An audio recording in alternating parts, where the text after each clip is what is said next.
Le Soleil, la Lune et les planètes tournaient autour de la Terre. Pour eux, une forme parfaite et divine. Avant de mourir, le professeur Tony Freeth fit une confession qui provoqua une onde de choc dans toute la communauté scientifique. Vous connaissez ce mystérieux appareil ancien retrouvé dans une épave.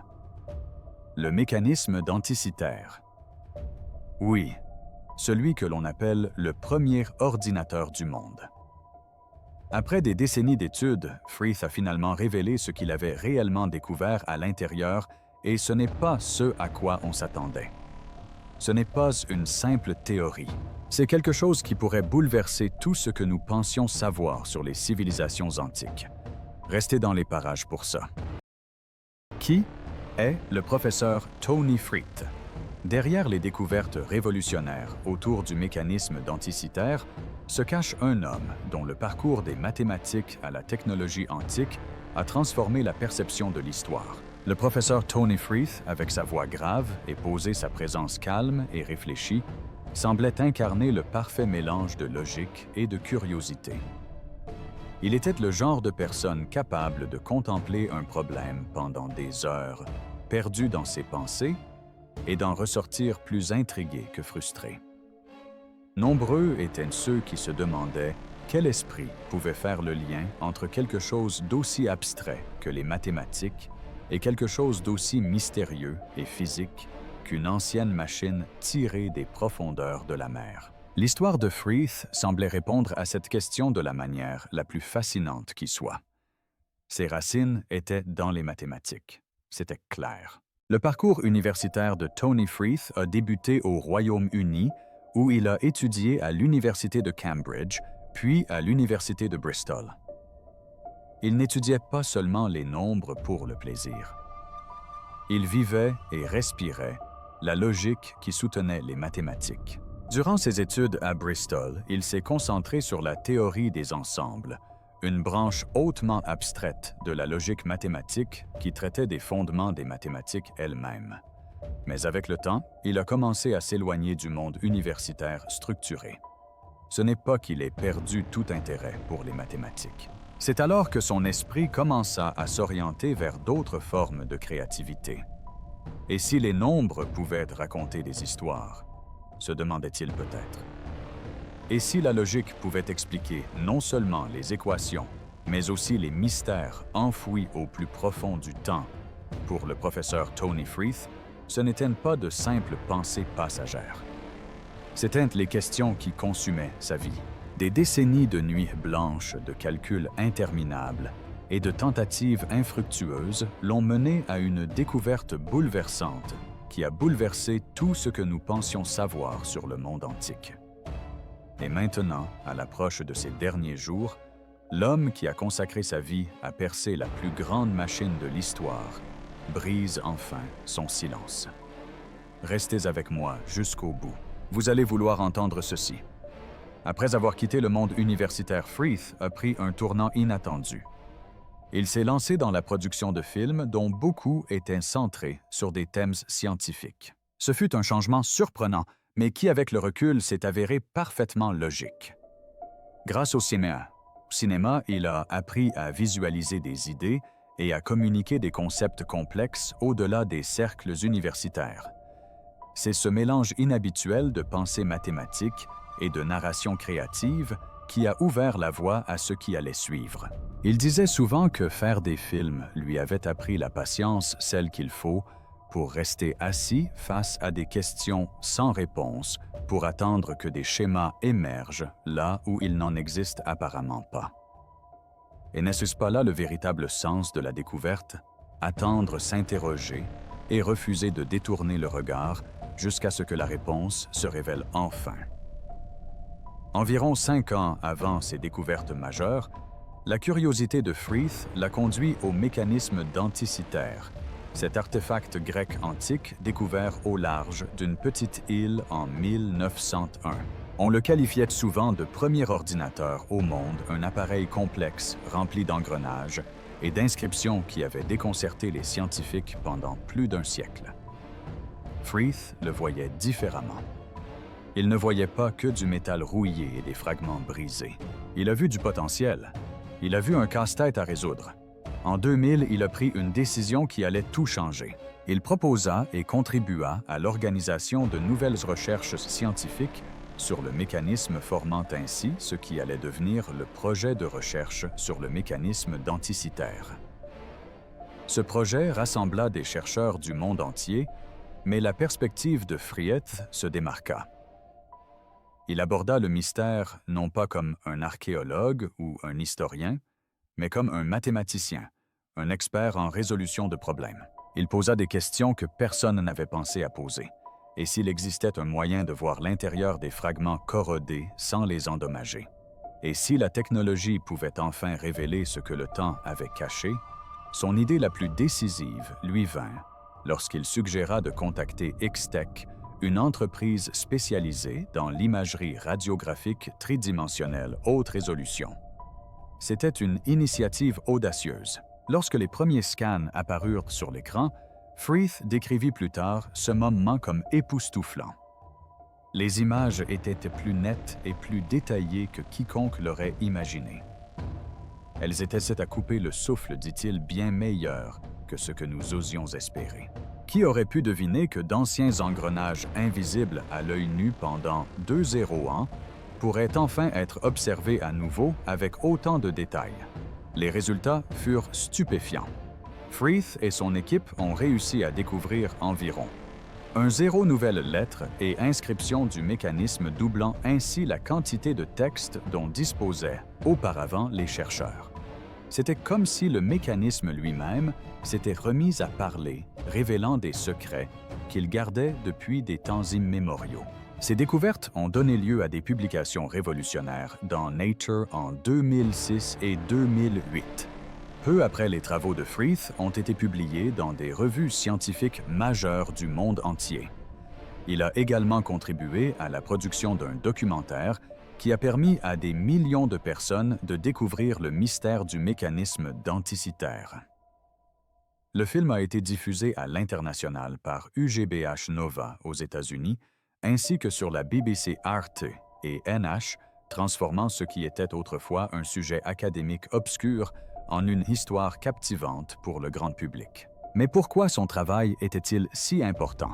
Parce que les découvertes de Frieth n'ont pas seulement ajouté quelques faits nouveaux au livre d'histoire, elles ont complètement bouleversé les idées reçues sur la technologie antique.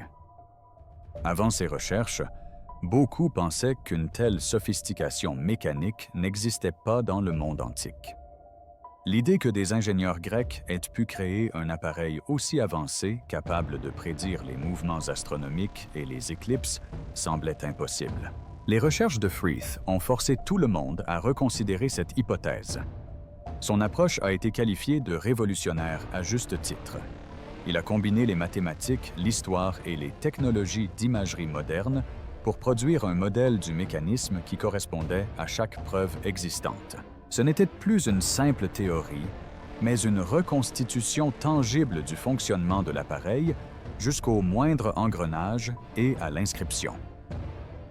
Frieth expliqua un jour que leur modèle était le premier à correspondre véritablement aux preuves matérielles et aux inscriptions gravées sur le mécanisme lui-même.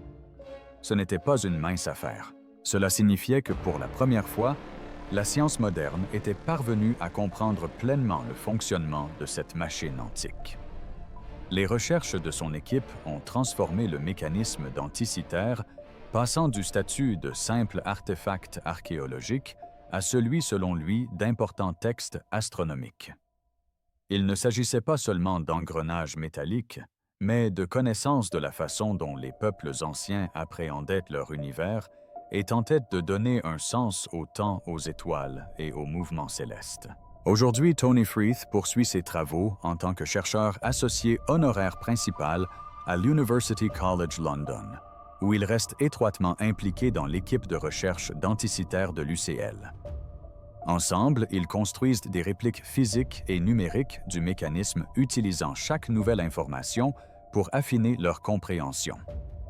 C'est un processus continu qui reflète l'état d'esprit de Frieth, jamais pleinement satisfait, toujours en quête d'une vision plus claire. Après tout, n'est-ce pas là ce qui définit la véritable découverte? Le refus de croire que le mystère soit jamais vraiment résolu, grâce à sa persévérance, sa créativité et une détermination presque obstinée à déceler des schémas là où d'autres voyaient le chaos. Tony Freeth s'est imposé comme l'une des figures majeures de la découverte des secrets du mécanisme denticitaire. Il s'inscrit dans une longue lignée de chercheurs qui ont consacré leur vie à cette énigme, mais ses contributions comptent parmi les plus transformatrices. Son histoire rappelle que les avancées scientifiques naissent souvent de sources inattendues grâce à la volonté de quelqu'un de transcender les disciplines d'allier logique et imagination et de continuer à se poser des questions, même lorsque le monde pense que toutes les réponses ont déjà été trouvées. Et vraiment, n'est-ce pas par là que commence toute grande découverte? Une simple question que personne d'autre n'ose poser. Ce moment où la curiosité prend le pas sur le confort, où l'on décide de regarder de plus près au lieu de détourner le regard. Car ce qui suivit n'était pas une simple observation scientifique, mais une confession qui bouleversa tout ce que nous pensions savoir. Alors avant même de penser avoir compris, gardez cette idée en tête. Car ce que Freeth a admis à propos du mécanisme vous fera douter de la part de vérité cachée au grand jour. Suivez-moi jusqu'au bout. C'est ici que tout se dénoue.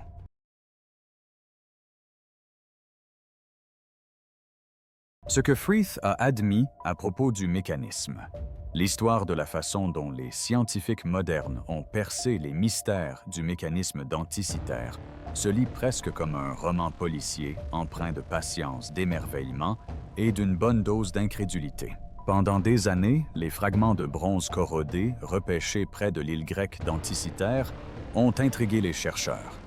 Certains y ont vu une horloge antique, d'autres une calculatrice astronomique, et beaucoup n'arrivaient tout simplement pas à croire qu'une technologie aussi avancée ait pu exister il y a plus de 2 ans.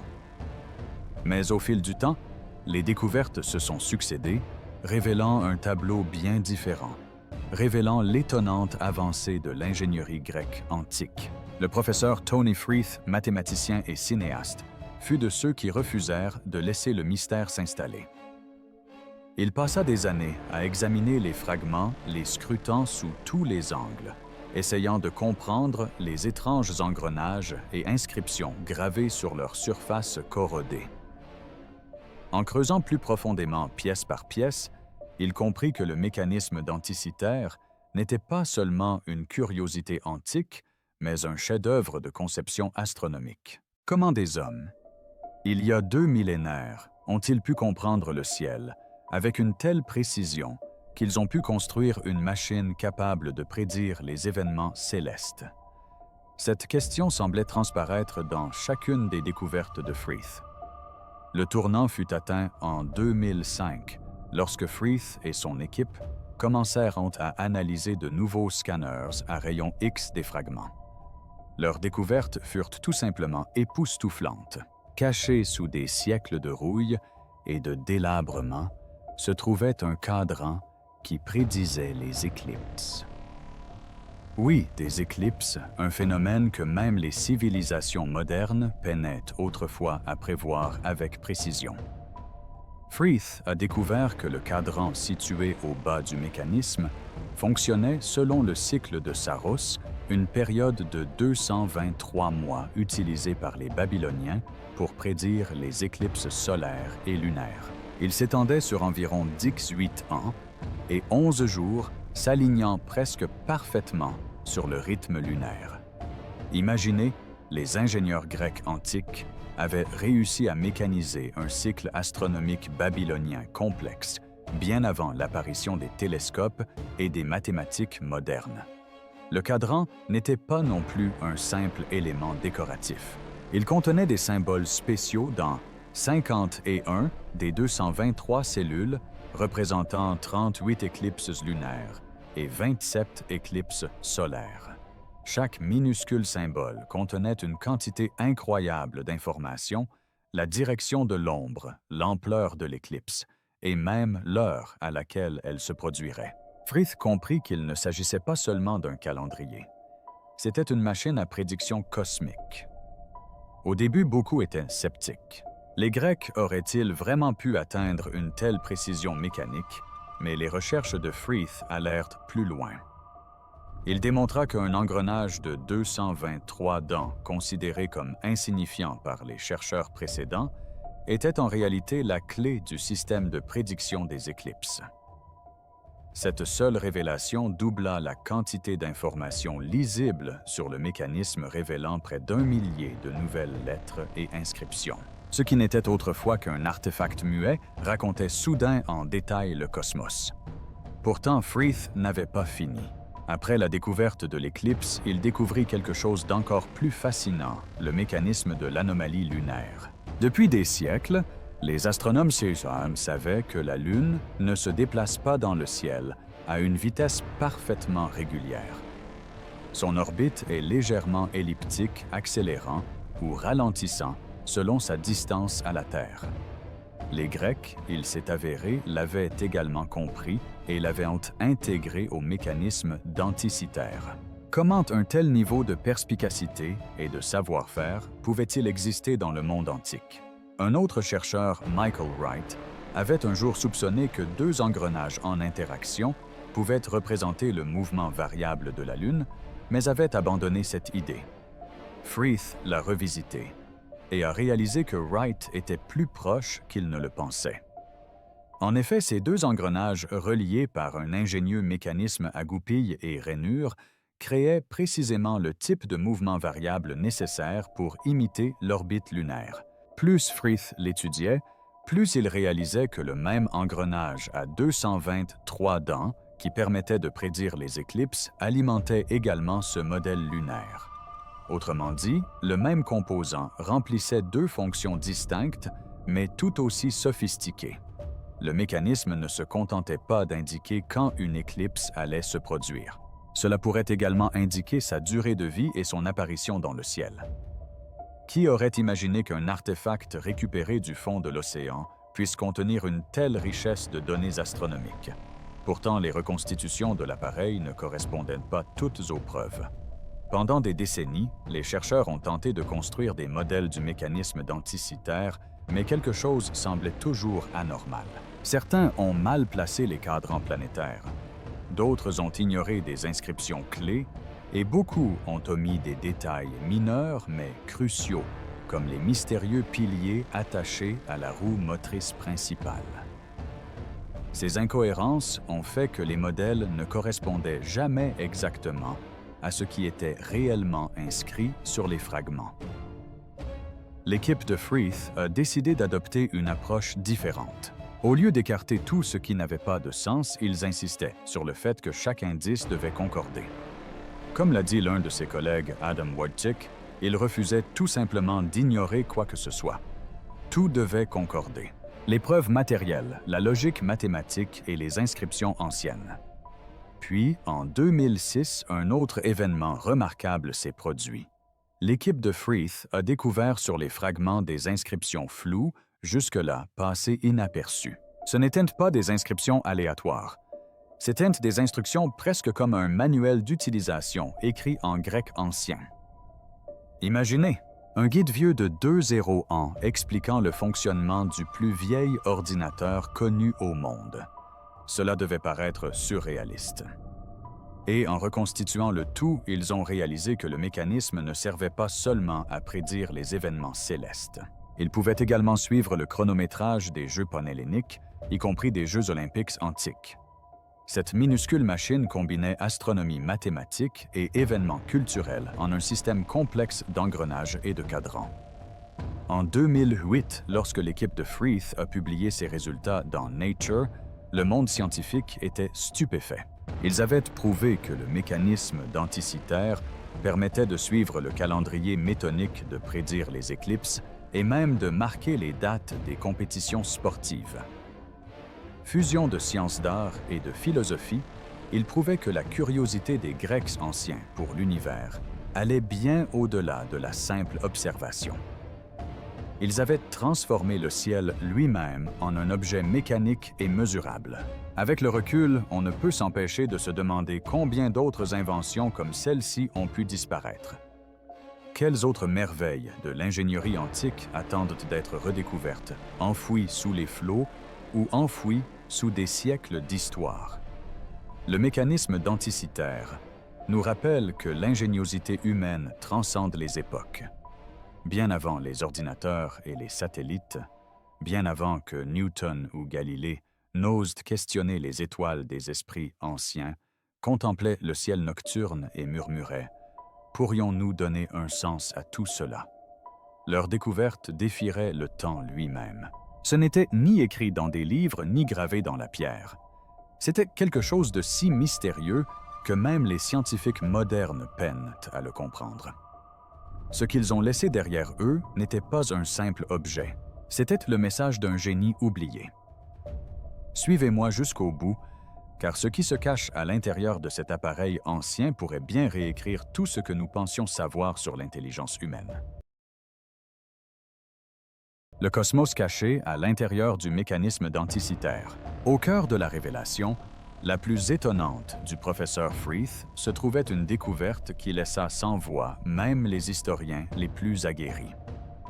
Lui et son équipe avaient découvert ce qui ne pouvait être décrit que comme un modèle mécanique du cosmos antique lui-même, caché au plus profond des rouages du mécanisme d'Anticythère.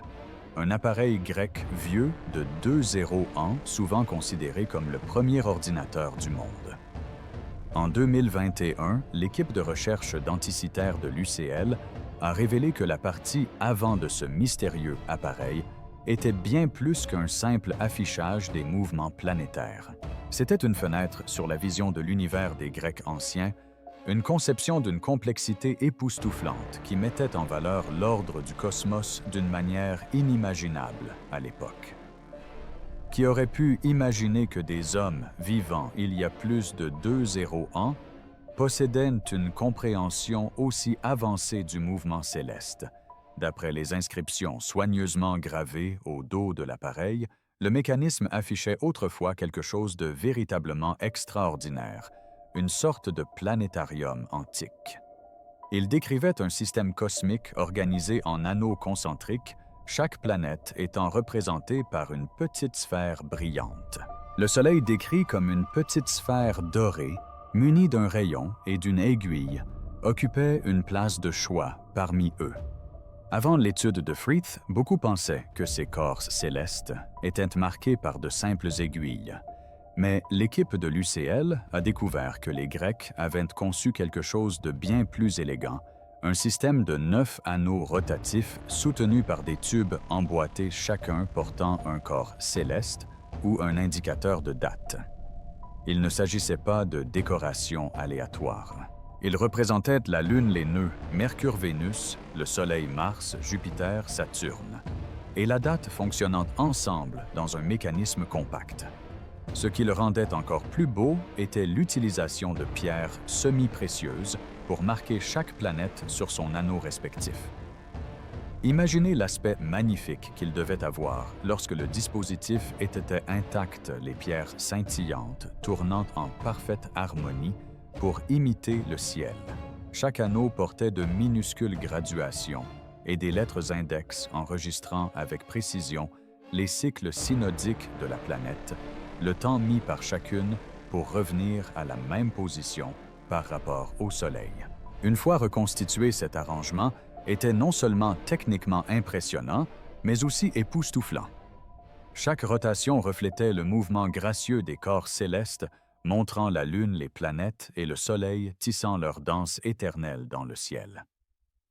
L'équipe de Freeth a également découvert que le mécanisme suivait la croyance grecque antique selon laquelle la Terre se trouvait au centre de l'univers. Le texte sur l'appareil décrivait l'ordre cosmologique des planètes. La Terre, la Lune. Mercure. Vénus, le Soleil. Mars, Jupiter et Saturne. Pour que cette conception géocentrique fonctionne mécaniquement, l'appareil devait calculer la rotation de chaque planète grâce à un système incroyablement complexe d'engrenages disposés sur des tubes imbriqués. Imaginez essayer de faire tenir toute cette mécanique complexe dans un appareil de quelques centimètres d'épaisseur seulement. Comment quelqu'un de cette époque aurait-il pu atteindre une telle précision sans outils ni technologie moderne? Pourtant, ils y sont parvenus. Les Grecs, croyant la Terre stationnaire, suivaient le temps qu'il fallait à chaque planète pour revenir au même endroit dans le ciel nocturne. Pour expliquer les étranges mouvements en boucle qu'ils observaient, ces trajectoires inversées semblaient suivre les planètes. Ils élaborèrent des théories élaborées impliquant des orbites circulaires à l'intérieur d'autres orbites. Cette croyance géocentrique rendait leurs calculs bien plus complexes que ceux requis par un modèle héliocentrique. Pourtant, au lieu de se laisser limiter par leur vision du monde, ils s'en accommodèrent. L'équipe de Freeth a découvert que les concepteurs du mécanisme avaient résolu cet immense défi en construisant un système capable d'accueillir 9 sorties distinctes dans un espace d'à peine 2,5 cm de large. C'était une ingéniosité qui semblait presque impossible à l'époque. Au centre de l'écran frontal de l'appareil se trouvait la Terre entourée des phases de la Lune et de sa position dans le zodiaque. Autour de ce noyau, les anneaux de Mercure-Vénus, du vrai Soleil de Mars, de Jupiter et de Saturne tournaient avec une précision remarquable. Chaque planète était représentée par une petite sphère soigneusement positionnée pour illustrer son mouvement dans le ciel. L'anneau solaire était constitué d'une sphère dorée surmontée d'une fine aiguille, indiquant la position réelle du Soleil, une idée qui permettait même de distinguer la position moyenne du Soleil de son mouvement réel et variable. N'est-il pas remarquable qu'ils aient eu la prévoyance de rendre compte de détails aussi fins il y a des milliers d'années? Parmi les éléments les plus fascinants de l'appareil figurait l'affichage des phases de la Lune. Le mécanisme ne se contentait pas de suivre la position de la Lune dans le ciel, il indiquait également son degré d'illumination.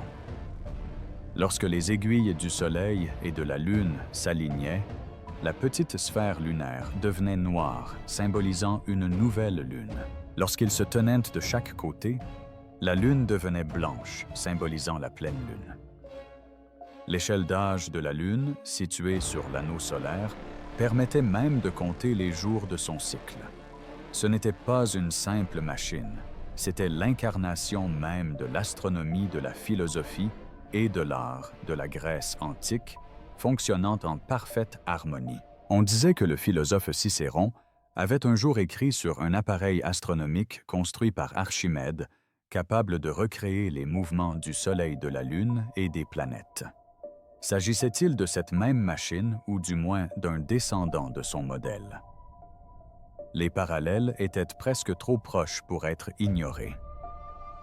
Chaque détail de la disposition des planètes à l'étalonnage minutieux de leur cycle laissait présager une civilisation dont la compréhension de l'univers était très en avance sur son temps.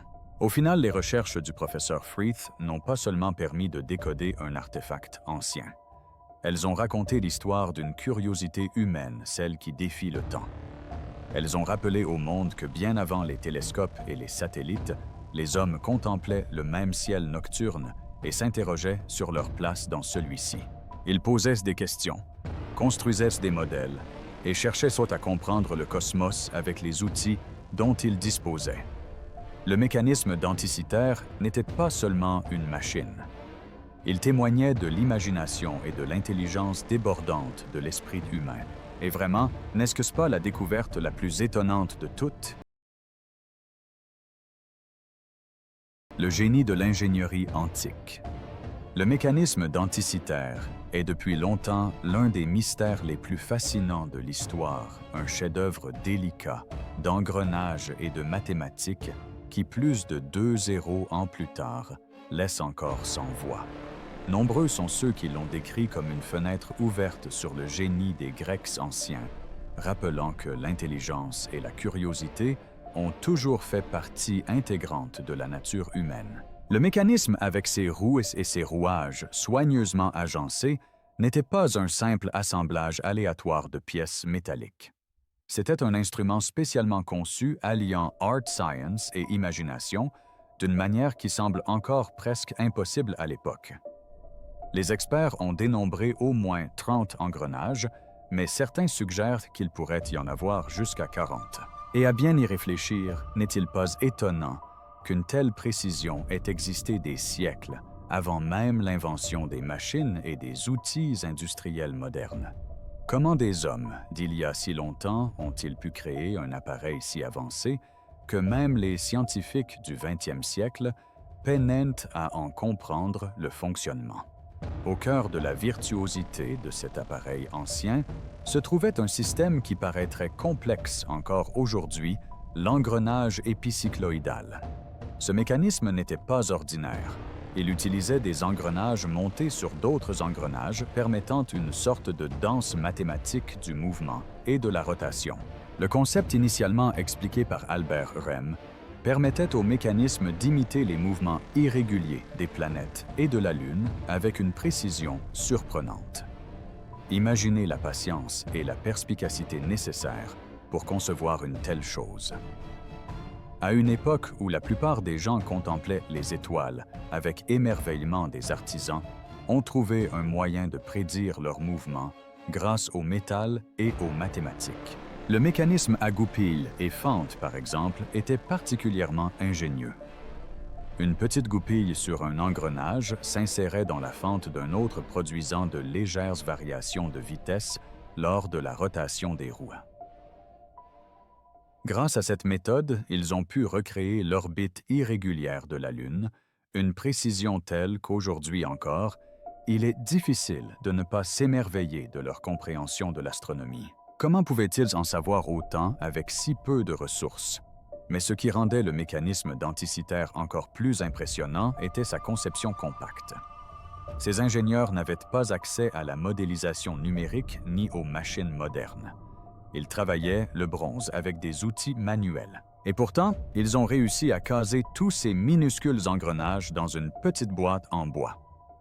Le défi spatial devait être immense et pourtant ils l'ont relevé avec brio.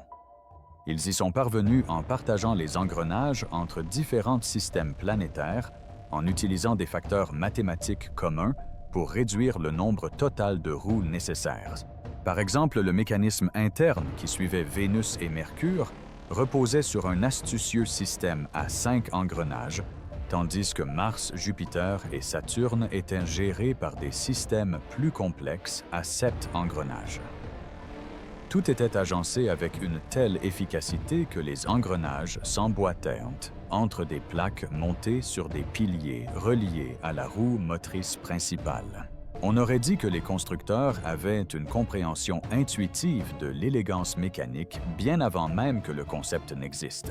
En voyant cela, ne se demanderait-on pas combien d'heures de jours, voire d'années, il a fallu pour construire un tel engin? Le niveau de savoir-faire du mécanisme denticitaire a également stupéfié historiens et ingénieurs. Les dents des engrenages n'ont pas été taillées à la machine ni mesurées avec des instruments de précision modernes. Elles ont été entièrement fabriquées à la main, façonnées en minuscules triangles équilatéraux d'une étonnante régularité. Chaque engrenage avait un pas circulaire moyen d'environ 1,6 mm seulement, et pourtant il s'engrainait parfaitement. Les engrenages eux-mêmes étaient incroyablement fins, certains ne mesurant qu'1 millimètre, aucun ne dépassant 2,7 mm d'épaisseur. Ils étaient disposés en plusieurs couches avec des interstices si serrés qu'on pouvait à peine y glisser une feuille de papier. Il est presque difficile de croire qu'une telle précision ait été possible avec les simples limes perceuses et tours disponibles à l'époque. Quelle devait être la maîtrise des mains de ces anciens artisans? Combien de pratiques fallait-il pour y parvenir? Pourtant, aussi parfait qu'il paraisse, le mécanisme n'était pas exempt de défauts. Des simulations informatiques modernes suggèrent que malgré son excellent fonctionnement, sa fiabilité n'était peut-être pas infinie. après plusieurs mois d'utilisation, des ajustements manuels auraient pu être nécessaires pour que ces prédictions restent exactes. Cela n'enlève rien à sa grandeur, au contraire. Cela la rend plus humaine. Après tout, c'est une création humaine et non divine. Et c'est peut-être ce qui le rend encore plus beau. Le mécanisme d'Anticythère n'est pas seulement une pièce de machinerie antique. Il reflète la curiosité humaine et l'éternel désir de comprendre l'univers. Quand on pense au progrès technologique, il est touchant de constater qu'il y a des milliers d'années, on construisait déjà des ordinateurs de leur propre espèce. Des appareils qui cartographiaient les cieux grâce à des engrenages plutôt qu'à du code. Qui aurait pu imaginer que de ces minuscules roues de bronze naîtrait un héritage qui continue de toucher les esprits et les cœurs aujourd'hui? Ainsi s'achève cette vidéo. Merci d'avoir regardé. Si vous avez aimé cette vidéo, n'hésitez pas à l'aimer, à la commenter et à vous abonner pour plus de contenu. Pour découvrir d'autres histoires palpitantes, cliquez sur la vidéo suivante qui apparaît à l'écran.